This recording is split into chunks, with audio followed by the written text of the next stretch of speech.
હું જે સિદ્ધાંત ફોલો કરું છું એમાં મને રુચિકર નથી, પણ હવે મારે બધાને બતાવવું પણ નથી કે હું આ જ એટલે મારે નથી જવું સપ્તાહમાં, કે મારે આ વસ્તુ નથી કરવી, પણ અનિચ્છાએ હું જાઉં. પણ હવે મારે આમાં શું કરવું, સોલ્યુશન શું લાવવું? સંપ્રદાય વિરુદ્ધ જે છે એ ખોટું છે તો ખોટું જ છે.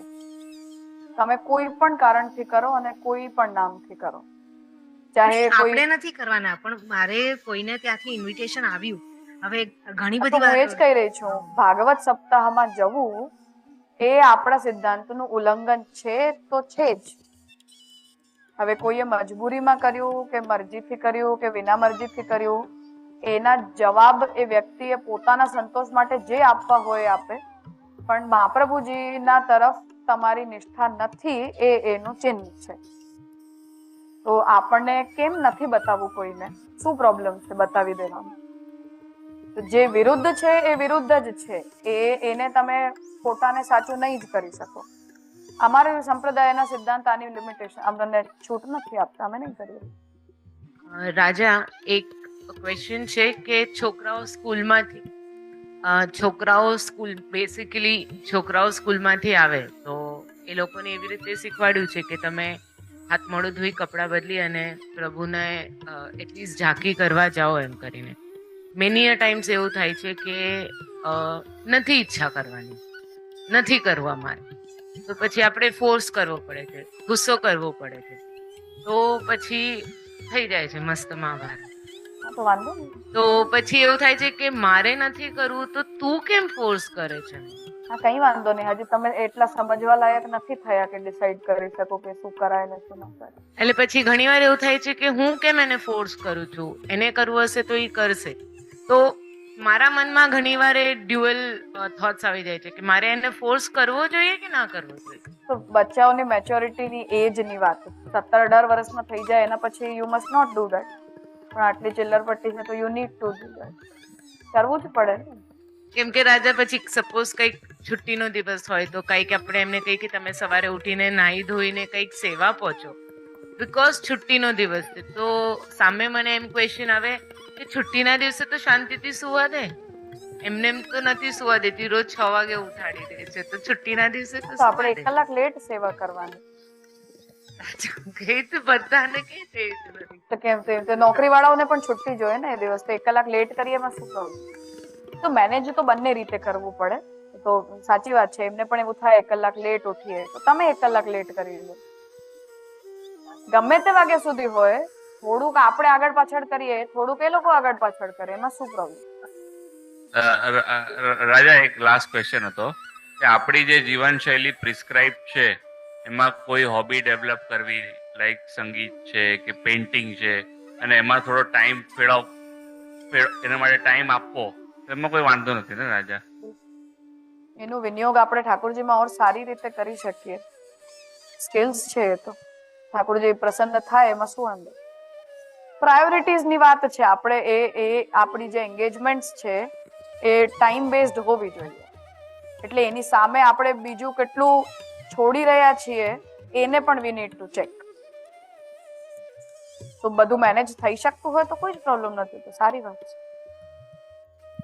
રાજા, એકચ્યુઅલી આ જે સ્વાતિભાભીએ વાત કીધી ને, એમ એકચ્યુઅલી છોકરાઓને જે મોટા વચ્ચેનો જે ઇશ્યુઝ છે ને, મેં મતલબ પર્સનલી બી જોયેલું છે મારા ફ્રેન્ડ્સમાં બી. જ્યારે અમે લોકો પોસ્ટિમનમાં એન્ટર થયા તો મધર ફાધર નહોતા, સો વી મેડ અવર રૂલ્સ એટ હોમ સેવાના, કે અમારે કઈ રીતે ક્રમ કરવો છે. And we had seen other friends also જેમના ઘરે પહેલેથી સેવા ચાલતી આવે છે.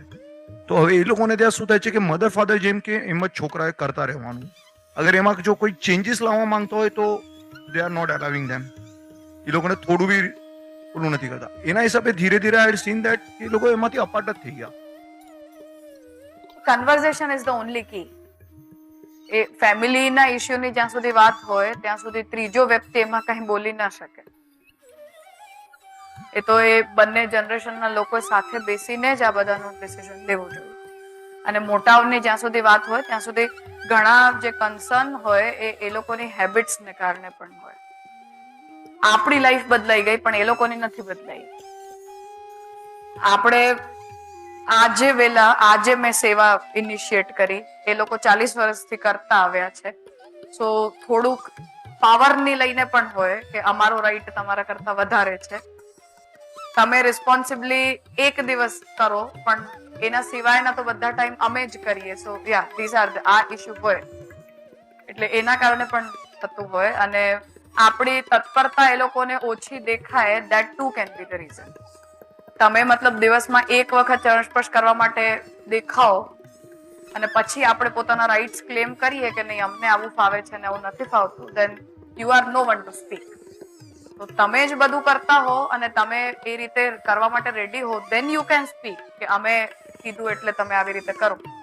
પણ તમે 2 મિનિટ મોઢું દેખાડવા માટે આવો and then you all of a sudden છે કે અમારા માટે તમે આવું ચેન્જ કરો, તો ઓબ્વિયસલી એ લોકો નહીં જ કરે. તો આપણે પોતાની પણ એવી તત્પરતા દેખાડીએ, એટલું ઇન્વોલ્વમેન્ટ આપણે દેખાડીએ તો સામેવાળાને પણ કંઈક ચેન્જ કરવાની ઈચ્છા થાય. પણ રેરેસ્ટ ઓકેશન ની અંદર પણ આપણી ડિમાન્ડ્સ હોય તો ઓબ્વિયસલી કોઈ પણ કન્વિન્સ ના થાય કરવાનું. નહીં રાજા, બેસિકલી શું હોય છે કે જેને શરૂઆત કરી પ્રભુ પધરાવીને સેવા, તો they are the rule makers. સેવાના પ્રશ્ન કે જે પણ વસ્તુ હોય એના રૂલ મેકર્સ અને માર્કર્સ એ લોકો જ હોય છે. એટલે એના પછીની પેઢી જે ઇન્વોલ્વ થાય ને તો એને એની સાથે ખેંચાવવું પડે છે. અગર એ લોકો જો થોડા બી 19-20 થયા તો વડીલો એને એડજસ્ટ, જે કુણાલભાઈએ કીધું કે એમને સ્ટાર્ટ કરી એટલે એમને he is a rule maker of his family. પણ જ્યાં વડીલોએ સ્ટાર્ટ કરીને તો એ નેક્સ્ટ જનરેશનને એમાં ઇન્વોલ્વ કરવા માટે થોડાક હિચકિચાટ હોય, કારણ કે એમના રૂલ્સ અલગ હોય, નેક્સ્ટ જનરેશનનું અલગ હોય, અને ત્યાં આગળ સ્પેસ વધવા માંડે છે. એટલે બંનેનું માઇન્ડસેટ, તો કુણાલભાઈએ જે કીધું એમાં કહું કે એટલીસ્ટ આપણા જનરેશનના જે બધા છે એ લોકોનું માઇન્ડસેટ એવું રહે કે એની પછીની પેઢી જે આવે એના માટે એના ઓપનનેસ હોવી જોઈએ, અને એ જેમ કરે એની સાથે કમ્યુનિકેશન જેમ આપણે કીધું એ રીતે રહે તો ઓપનનેસ ને લઈને કન્સર્ન જે છે એ એના ડેકોરમ ને મેન્ટેન કરવાના કારણે જ હોય. Vote the elders remain કન્સર્ન્ડ about is કે આપણે એ રીતે બધાને જ પરમિશન આપી દઈએ કે બધી જ વસ્તુની અંદર આપણે ચેન્જીસ લાવી દઈએ તો જે એનું ડેકોરમ મેન્ટેન થવું જોઈએ એવું ન થાય. That remains the issue. એટલે જેમ નાનકડી વાત કે હવે ઘરે આવીને અમને નહાવાનો કંટાળો આવે છે, અમે કપડાં બદલશું તો ચાલશે. This is the smallest issue. Now even you know કે આ તમારા આળસ સિવાય આની અંદર કંઈ જ નથી. You are being lazy. એ દિવસમાં એક વખતની વાત છે ખાલી, once a day. એવું તો નથી કે તમે દિવસમાં 50 વખત ઘરની બહાર નીકળો. તો એક વખત આવીને આપણે નાહી કેમ ના શકીએ, કપડાં બદલવાનું કેમ આપણને એટલું કન્સર્ન? આવી નાની નાની વસ્તુઓ છે. એલ્ડર્સ નું કન્સર્ન સાચું છે કે એ પ્રકારની અપવિત્રતા છે, તો આપણે નાહવું જોઈએ. આપણને આખો દિવસના કંટાળીને આવ્યા હોઈએ એટલે આળસ આવે એટલે એવું થાય કે ભાઈ કપડાં બધા એટલે ચાલ્યું, એમાં નાહવાની બહુ જરૂર નહીં. એમ નાના નાનાથી શરૂઆત થાય. તો એલ્ડર્સ નું એવું કન્સર્ન હોય, નાનાઓનું પોતાના થાક, કંટાળા, ફ્રસ્ટ્રેશન હોય એના કારણે થાય. But even their concern is not wrong, but I mean to say. અને આપણી પણ રેડીનેસ પછી બધાની અંદર એ લોકોને કેટલી દેખાય છે, even it definitely max the difference કે તમે એની રિસ્પોન્સિબિલિટી પોતાના તરફથી લેવા માટે કેટલા રેડી થાવ છો. અચ્છા, સેમ હું એમ જ કહું છું કે સ્કૂલેથી આવે ને પછી આપણે સપોઝ એમ કહીએ કે ચેન્જ કરી લો હાથ મોઢું ધોઈને, એમ તો એમ થાય કે હું હમણાં તો જઈને સ્કૂલેથી થાકીને આવી છું, તો પછી મને તું આટલું બધું કેમ કામ બતાવે છે? હવે નાહવું પણ એક કામ થઈ જતું. પણ હું એ જ કહી રહી છું કે આ તો હવે તમારા કન્વર્ઝેશન જ આનો ઈલાજ છે, એમાં હું કઈ ના બોલી શકું. કોના ઘરના કેવા નિયમ છે, કોણ કેવી રીતે પહેલાથી રહ્યું છે, તમે લોકો પોતે શું કરો છો, આઈ નેવર નો. એટલે એમ ખાલી આમ બચ્ચાઓના માથે તો નહીં બોલાય. એટલે તમે ઘરે આવીને નાહો છો કે નહીં એ પણ આઈ નીડ ટુ આસ્ક ના, બિફોર આઈ સે કે સ્કૂલ થી બચ્ચાઓ આવીને નાહે કે ના નાહે. એટલે વાત એ જ છે કે બંને તરફથી છે. આપણે પણ નાહવું પડે, પછી બચ્ચાઓને નાહવા માટે કહેવાય. કોઈ પ્રશ્ન નથી ને હવે છેલ્લે તો ખરેખર આજે મહાપ્રભુજીની કૃપાથી અને રાજાએ પણ આપણા પર કૃપા કરી, પૂજ્ય રાજાએ આપણા આવા બધા જે ડે ટુ ડે લાઈફમાં હાઉ ટુ પ્રેક્ટિસ જે સેવાને આપણે સમજી રહ્યા છે, આપણા અંદરના ભાવ છે, પણ પ્રવાહની મર્યાદા, આધુનિકતાની મર્યાદા, અને જેમ રાજાએ કીધું સિટીની જે લાઈફમાં આવા જે નાના મોટા ક્વેશ્ચનો છે એમાં બહુ રજાએ આપણને સારી રીતે સમજાવ્યું કે દ્રવ્ય અને સંસ્કાર, દ્રવ્ય એ આપણી સેવા છે, સંસ્કાર એ આપણું ચાહે અપરશ હોય કે વર્ણાશ્રમ હોય, તો વી હેવ ટુ રિયલી આ રીતે આપણે આપણી રીતે તુલનાત્મક રીતે પણ ઓફકોર્સ નોટ મનગઢંત રીતે પર્સનલી પણ જે આપણને રાજાએ કીધું કે ગમે ત્યારે આપણે રાજાને પણ આ જાતની નાની નાની શિબિરોમાં ભેગા થઈને 5-6 જણા 8-10 જણા ઘણા આવે છે વલ્લભ વિદ્યાપીઠમાં, તો એ રીતે બી આપણે આ બધા પ્રશ્નોને સોલ્વ કરી શકીએ. એ પણ આપણી જિજ્ઞાસાને આપણે બરકરાર રાખવી જોઈએ, એ બહુ સારી વાત છે. અને બીજી વાત જે રાજાએ આપણને કરી કે ઘણીવાર જેમ ઘણા પ્રશ્નોને એમ થાય કે બચ્ચાઓને ઇન્ટરેસ્ટ નથી આવતો તો શું એમનામાં કંઈ પ્રવાહનો પ્રોબ્લેમ છે કે પછી કઈ રીતે, તો જ્ઞાનની વાત કરીએ. એટલે વોટ વી શુડ અન્ડરસ્ટેન્ડ કે ભાઈ આપણી જે પ્રક્રિયા છે જ્ઞાનની સમજવાની મહાપ્રભુજીના સિદ્ધાંતોના, અને ઘણીવાર જે રાજા અને જે પણ આપણને સમજાવતો કે બચ્ચાને પહેલા સેવા કરતા જે બહુ સરસ વાત કરી કે ઠાકોરજીનું સ્વરૂપ કૃષ્ણ કોણ છે, એટલે જે સ્વરૂપ ઠાકોરજીના ગુણ લીલા અવતાર આ બધી વાતોથી જો બચ્ચા સમજશે ને તો એને ઓટોમેટિક પ્રેમ થશે. સેવા તો આપણી ક્રિયા છે, જે ક્રિયા એટલે પછી સ્નેહ છે, કારણ કે આપણે એટલી સાધન અને રુચિ અવસ્થામાં છીએ, આ બધા પ્રશ્નો સ્વાભાવિક છે. આ રીતે આજનું આપણું સુંદર સેશન થયું. અને સાથે સાથે બીજી એક રાજા આપણને બહુ સંદેશો આપ્યો, જો આપણે બધાએ નોટિસ કર્યો હોય, કારણ કે છેલ્લા 150-200 વર્ષના ઇતિહાસમાં જે આપણો 350 વર્ષોનો કે 300 વર્ષનો ઇતિહાસ એટલો જ્વલંત અને ગરિમાપૂર્ણ હતો, અને જે છેલ્લા 150-200 વર્ષના ઇતિહાસમાં આ જે ગેપ, કમ્યુનિકેશન ગેપ પડી ગયો અન્ડરસ્ટેન્ડિંગનો, ગુરુ અને શિષ્યના ભાવથી અથવા તો અધ્યાપન પ્રક્રિયાથી આ જે કમ્યુનિકેશન ગેપ થઈ ગયો, એને લીધે ઘણા બધા બી પ્રોબ્લેમ છે. એટલે આપણે એ સમજવાનું છે હવે આપણી પાસે ફેસિલિટી કોરોના પછી ઓનલાઈનને કારણે એટલા બધા ક્લાસીસ વલ્લભ વિદ્યાપીઠમાં રેગ્યુલર શિબિર થાય છે દિવાળી અને ઉનાળુ વેકેશનની, અને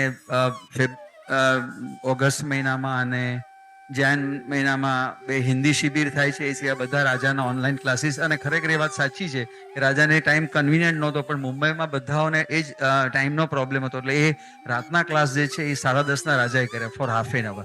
and that is a very big message કે રાજાએ કીધું કે કન્ટિન્યુટી રહેવી જોઈએ. હાફ એન અવર તો હાફ એન અવર, જે બી તમે કરો એ પૂરું કરો. 3 વર્ષમાં 16 ગ્રંથ પૂરા થઈ ગયા. આઈ થિંક રાજા પ્રતિકભાઈએ લખ્યું છે, with today's condition and challenges, how to reduce the generation gap? Shall we have to project online curriculum, regular Pathshala from grade 1 to 10 is a question from his side. Shall we all meet regularly for this type of projects is a second question. If you don't give the answer today, it's okay. But this is his query, and can we start this type of Pathshala or regular base? કરી શકાય. મેં એટલે જ કહ્યું કે પ્રવેશિકાની 4 પુસ્તકોની જે પરીક્ષાનો આપણે ઓર્ડર રાખ્યો છે, આપણે એને બહુ ઇઝીલી રિવાઇઝ કરી શકીએ છીએ.